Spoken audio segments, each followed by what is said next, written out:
नई बहू के जादुई हाथ। देवी के बेटे राजवीर से हो जाती है, जिसके बाद वह बहू बनकर ससुराल आ जाती है।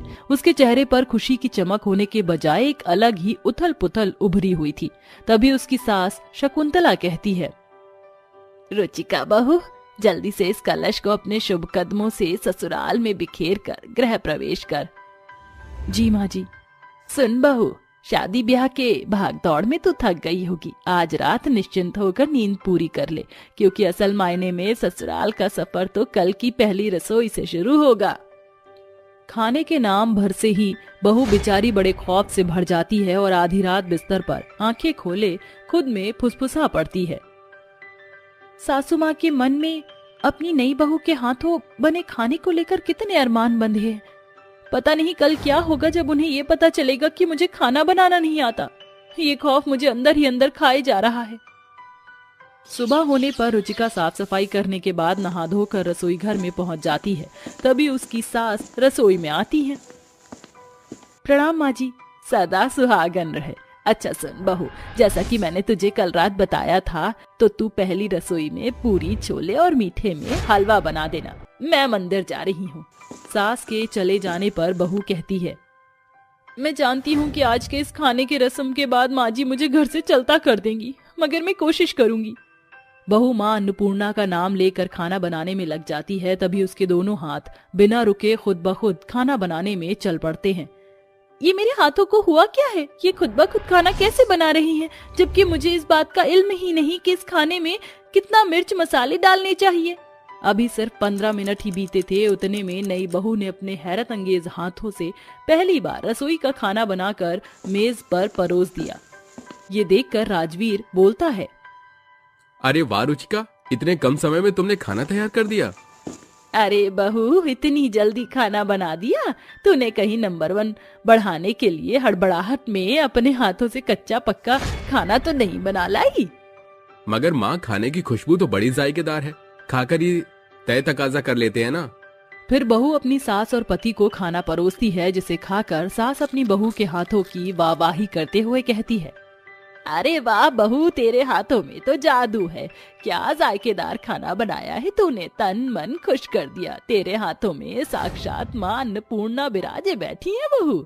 सास के मुंह से तारीफ सुनकर नई बहू बोलती है, अब मैं माँ जी को कैसे बताऊं कि जिन हाथों ने ये खाना बनाया है वो खुद मेरे बस में ही नहीं थे।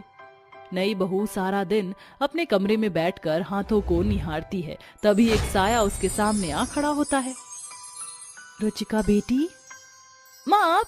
अच्छा हुआ जो आप मेरे सामने आ गई। माँ, मेरे हाथों को पता नहीं क्या हो गया, आज रसोई में ये खुद ब खुद खाना बना रहे थे। रुचिका, मैं वही राज तुम्हें बताने आई हूँ। हमारे घराने की बेटियों के हाथों को पुरखों के समय एक वरदान मिला था। कैसा वरदान माँ? दरअसल तुम्हारे दादा परदादा हर महीने की पूर्णिमा को भूखे भिखारियों को खाना खिलाते थे। इसलिए माँ अन्नपूर्णा ने खुश होकर फलस्वरूप ये वरदान दिया कि हमारे घर की बेटी की शादी के बाद पहली रसोई की रस्म में उसके दोनों हाथ नई बहू के जादुई हाथों में बदल जाएंगे। तुम्हारे जादुई हाथ किसी भी हालत में तुम्हारा साथ नहीं छोड़ेंगे। अलविदा बेटी। उस रोज से नई बहू रोजाना अपने जादुई हाथों से स्वादिष्ट खाना बनाया करती। एक सुबह शकुंतला अपनी बहू से बोलती है, अरे रुचिका बहू, जरा यहाँ तो आना। जी सासू माँ, आपने बुलाहट दी? हाँ बहू, वो क्या है, आज ना सुबह से तेरी सास को खीर खाने का बड़ा मन है, बना दोगी क्या? हाँ हाँ, क्यों नहीं माँ जी, सास का हुक्म सर आंखों पर। बहू झटपट से रसोई में आ जाती है और अपने जादुई हाथों से बोलती है, चल मेरे जादुई हाथ, दे दो नई बहू का साथ। मेरी सासू माँ को खीर खाना है, तुम जल्दी से खीर का सामान यहाँ स्लैब पर रख दो। इतना कहते ही नई बहू के जादुई हाथ लंबे होकर हवा में लहराते हुए दराज में रखे खीर बनाने के सभी सामान को स्लैब पर बटोर देती है, जिसके बाद बहू के जादुई हाथ खीर बनाना शुरू करती हैं। देखो मेरे जादुई हाथ, खीर का दूध का खौल आ चुका है। अब चावल डालने की बारी। मुझे बताओ, इतने दूध में कितना चावल जाएगा? बहू को उसके सवाल का जवाब मिल जाता है जब उसके दोनों जादुई हाथ 2 अंजुल चावल और 4 मुट्ठी चीनी डालकर पतीले में पका रहे खीर को घुमाने लगते हैं। कुछ देरी के बाद बहू के जादुई हाथ रुक जाते हैं। लगता है खीर पूरी तरह से पककर खाने के लिए तैयार हो गई, इसलिए मेरे जादुई हाथ रुक गए। फिर बहू एक कटोरी खीर लेकर अपनी सास के पास लाती है, जो मेज पर बैठी हाथ मलते हुए कहती है, अरे वाह बहू, खीर की खुशबू तो बड़ी ही लाजवाब आ रही थी। ऐसा लग रहा था जैसे रसोई में रसमलाई पक रही हो। जल्दी से परोस दे, खीर खाने के लिए मेरी जीभ लपलपा रही है। सास में शुमार खीर खाने की खुमारी देखकर बहू जोर जोर से हंस पड़ती है। तभी खीर की खुशबू से मांद कर मोहल्ले की औरतें शकुंतला के घर में घुस आती हैं। अच्छा, तो ये खीर की खुशबू हमारी सखी शकुंतला के घर से आ रही थी। तू तो बड़ी चंट चटोरी निकली शकुंतला, अकेले अकेले ही नई बहू के हाथों का स्वाद चखे जा रही है। ला दे, अब तो ये खीर तो हम सहेलियों की खुराक बनेगी। ये देखकर अपनी सहेलियों के आगे सास के होठ जैसे सिल जाते हैं। बहू सभी को अपने हाथों से खीर परोसती है, जिसे खाकर पड़ोसन बोलते हैं, अरे वाह, बहुत खूब नई बहू, तेरे हाथों में तो जादू भरा है। कसम से कहती हूँ, ऐसा लग रहा है कि खीर में अमृत घुल मिला हो। तेरे तो भागे खुल गए शकुंतला, जो इतनी गुणी बहू मिली है। बहू के हाथों के स्वाद के आगे तो बड़े बड़े हलवाई भी फीके पड़ जाएंगे। अरे तूने तो मेरे मुंह की बात छीन ली रज्जो, और लाखों में एक बहू मिली है हमारी सहेली को, तभी तो रोजाना इसके घर की रसोई से लजीज स्वादिष्ट खाने की खुशबू आती है। ऐसे ही दिन बीतते हैं। नई बहू अपने जादुई हाथों से सास की हर एक पूरी पकवान खाने की ख्वाहिश को मिनटों से पहले पूरा कर देती। फिर एक दिन राजवीर रात को जब घर लौटता है तो अपनी बीवी से बोलता है, रुचिका, तुम्हें पता है, तुम जो मेरा टिफिन देती हो ना, ऑफिस का सारा स्टाफ मिलकर उसे सफा चट कर जाता है। इसलिए कल मेरे सीनियर शैलेश सर हमारे घर आ रहे हैं। उन्हें तुम्हारे हाथों का बना इंडियन कॉन्टिनेंटल खाना चखना है। क्या तुम बना पाओगी? हाँ राजवीर, मैं बनाऊंगी, आप उन्हें बुला लीजिए। अगले दिन बहू बाजार से खाना बनाने का सामान खरीद कर लाकर बोलती है, चलो मेरे जादुई हाथ, दो मेरा साथ, क्योंकि आज इस नई बहू को विलायती खाना पकाना है, जिसमें पास्ता, पिज्जा, मोमोज और नूडल्स जैसी चाइना टाउन का खाना है। इसलिए मुझे अपने जादुई हाथों की हेल्प की बेहद जरूरत है। बहू के दोनों हाथ तेजी में सब्जियों की काटा पीटी करके कॉन्टिनेंटल खाना बनाते हैं। एक जादुई हाथ से बहू नूडल्स बनाती तो दूसरे से पास्ता।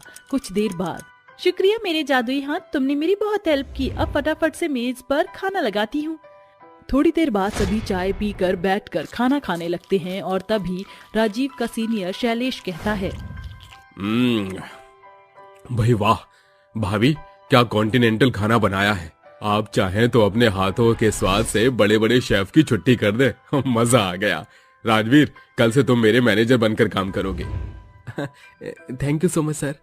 सभी जन मिलकर बहू की बड़ाई कर रहे थे, मगर बहू मन ही मन अपने जादुई हाथों का शुक्रिया अदा कर रही थी। शुक्रिया मेरे जादुई हाथ, तुमने ससुराल में पहले दिन से ही मेरी हेल्प की। तुम्हारे नपे तुले मिर्च मसाले से भरपूर खाने के स्वाद ने ही मेरे रिश्तों में मिठास घुल चुका है। नई बहू के हाथों के जादू से शकुंतला हर घर में पहचानी जाने लगी। अब राजवीर का पद भी ऊंचा उठ गया और ये केवल नई बहू के जादुई हाथों के भरपूर स्वाद के मेल मिठास से नामुमकिन हो सका। गरीब बहू का जादुई सोना पसीना। अरे ओ करमजली नास पीती, अरे कहाँ मर गई, आज कुछ नसीब होगा कि नहीं। सास के ताने भरे शब्द सुनकर पसीने में सराबोर हुई मालिनी तेज कदम बढ़ाकर चाय और नाश्ते की थाली उसके पास लाकर उसके आगे परोसते हुए कहती है, माफ कीजिए माँ जी, जरा सी देर हो गई। वो सारी लकड़ियाँ एकदम गीली थी, इसलिए चूल्हा नहीं जल पा रहा था। क्रूर कमला अपनी बहू मालिनी को फूटी आंख देखना पसंद नहीं करती थी। दरअसल वो मानती थी उसके बेटे ब्रजेश की मौत का जिम्मेदार उसकी अपशगुनी बहू मालिनी है। इसलिए प्रतिदिन वो किसी न किसी बहाने से उसे खरी खोटी सुनाया करती। जैसे ही वो चाय का घूंट गले से नीचे उतारती है तो कहती है, हे राम, आज तू, अरे कुलक्षणी, मेरे बेटे को तो खा गई। अब क्या ये कड़वी चाय पिलाकर मारना चाहती है मुझे? ऐसा लग रहा है विष का प्याला पी रही हूँ। सास की बातें मालिनी को अंदर तक चोट पहुंचा रही थीं और उसके आंखों से आंसू के झरने फूट पड़ते हैं। तभी लता दरवाजा खटखटाकर कहती है, मालिनी, चल जल्दी से आजा। आज अगर जरा भी देर हुई तो ठेकेदार हम गरीबों को काम से निकाल देगा। माँ जी, मैं चलती हूँ। जल्दी दफा हो जा मेरी नजरों से, तेरी शक्ल मुझे फूटी आंख नहीं सुहाती। फिर वो लता के साथ चल पड़ती है। तभी लता उससे कहती है, मालिनी, तू अपनी सास की ज्यादतियों का जवाब आखिर क्यों नहीं देती? वो तुझ पर कितना अत्याचार करती है। जबकि दिन भर पसीना बहाकर मेहनत मजदूरी करके तू उसका पेट पाल रही है। मेरी सास पर जरा जुबान से कड़वी है, दिल से बुरी नहीं है। उन्हें लगता है कि ब्रिजेश की मौत की जिम्मेदार मैं हूँ, इसीलिए वो मुझसे उखड़ी हुई रहती हैं। सूर्यदेव एक दिन मेरे जीवन के अंधेरे को जरूर दूर करेंगे। पति की मौत के बाद घर की जरूरतें पूरी करने के लिए मालिनी के सिवा और कोई नहीं था। वो गांव में घरों के निर्माण में ईंट पत्थर ढोने की मजदूरी करके खुद का और अपनी सास का पेट पालती थी। मई की कड़कती धूप शुरू हो चुकी थी। तेज लू की लहर में सभी मजदूर पसीना बहाकर परिवार चलाने के लिए काम कर रहे थे। तभी मालिनी, जो पसीने से तर हो चुकी थी, सूरज की तरफ देखकर कहती है, हे सूर्यदेव, आपकी किरणें तो सारे संसार को उजागर करती हैं, पर इस घड़ी आपकी ये तेज रोशनी हम गरीबों से सहन नहीं हो पा रही। सभी गरीब मजदूर सर से लेकर पांव तक पसीने से भर चुके हैं। हमारी जीविका इसी मजदूरी पर निर्भर करती है। कृपया आप अपनी तेज लौ को छाया में बदल दीजिए। मालिनी हर सवेरे सूरज को अर्घ दिया करती थी। उसकी सूर्य के प्रति काफी आस्था थी। इस कारण उसका निवेदन आसमान में रहने वाले सूरज स्वीकार कर लेते हैं और कड़कती धूप शीतल छाओं में बदल जाती है और सूर्य देव उसके पास प्रकट होकर कहते हैं, मालिनी, हे देव, कौन है आप? मैं वो हूँ जिसे तुम प्रतिभोर अर्घ देती हो। मैं इस जगत को उजियारा करने वाला सूर्य देव हूँ। अश्रु मत व्यर्थ करो, क्यों चिंता करती हो? नियति ने इस दुखियारी गरीब के भाग्य में आंसू के सिवा छोड़ा ही क्या है प्रभु।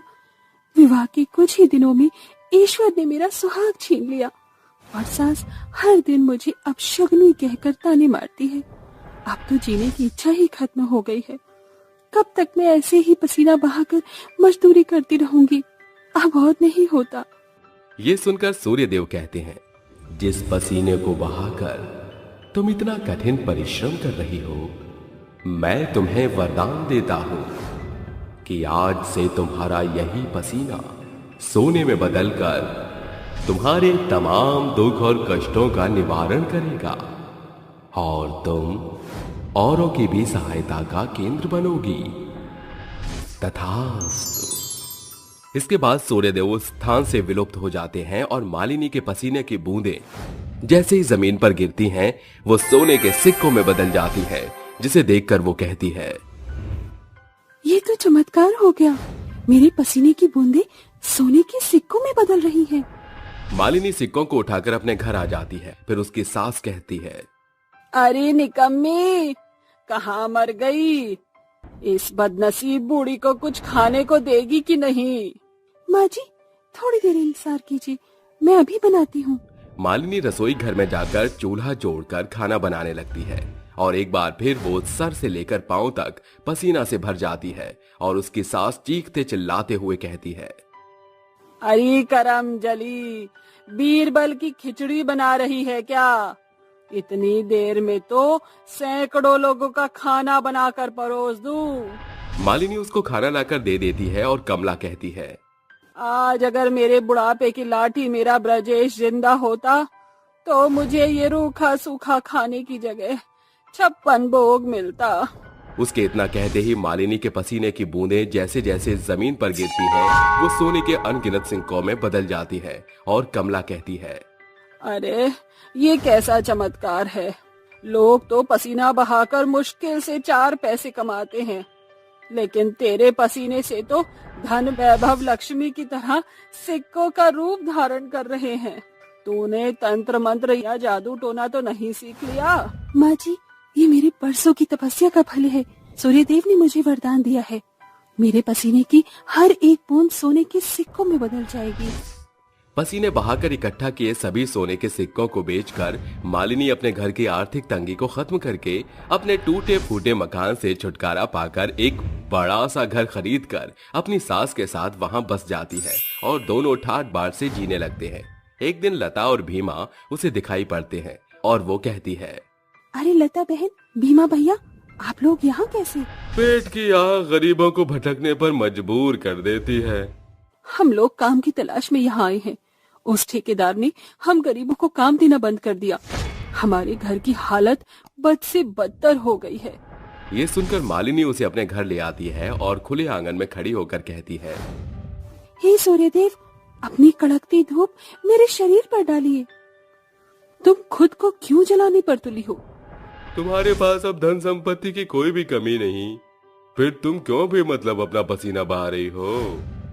आप दोनों की मदद करने के लिए इस पसीने का बह जाना बहुत जरूरी है। धूप की किरणों से मालिनी पसीने से तरबतर हो जाती है और उसकी प्रत्येक बूंद गिरने के साथ वो सोने के सिक्के में बदल जाती है और वो कहती है, अरे ये कैसा जादुई चिराग है?